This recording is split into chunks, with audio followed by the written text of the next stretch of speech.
transplant scam series part 2 first எபிசோட்ல craft count வச்சுட்டு நம்மள எப்படி ஏமாத்துறாங்க அப்படின்றத பார்த்தோம். செகண்ட் எபிசோட்ல என்ன பார்க்க போறோம் தெரியுமா? ரிசல்ட்ஸ்.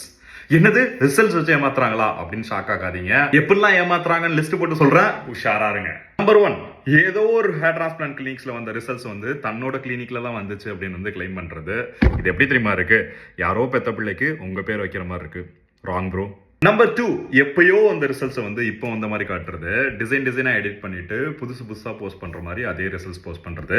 ஒரு கிளினிக்ல பாத்தீங்கன்னா நிறைய சேஞ்சஸ் நடக்கும், டாக்டர்ஸ் டெக்னீஷியன் சொல்லி நிறைய சேஞ்சஸ் நடக்கும். இப்போ ரீசெண்டா என்ன ரிசல்ட்ஸ் வந்திருக்கோ அதுதான் உங்களுக்கு அப்ளிகபிளா இருக்கும். நம்பர் 3, ஃபைபர்ஸ் யூஸ் பண்றாங்க. ஆமாங்க, அதாவது மொக்கையான ரிசல்ட்ஸ் கூட ஃபைபர் போட்டு வேற லெவல் ரிசல்ட்ஸ் மாதிரி காட்டுறாங்க. வெறும் கஸ்டமருக்கு மட்டும் கிடையாதுங்க, உங்களை இன்ஃப்ளூயன்ஸ் பண்றாங்களா இன்ஃப்ளூயன்சர்ஸ், அவங்களுமே இந்த ஃபைபர் போட்டு தான் உங்கள்கிட்ட மார்க்கெட்டிங்கே பண்றாங்க. இதுல இருந்து எப்படி தான் ப்ரோ தப்பிக்கிறது அப்படின்னு கேட்குறீங்களா?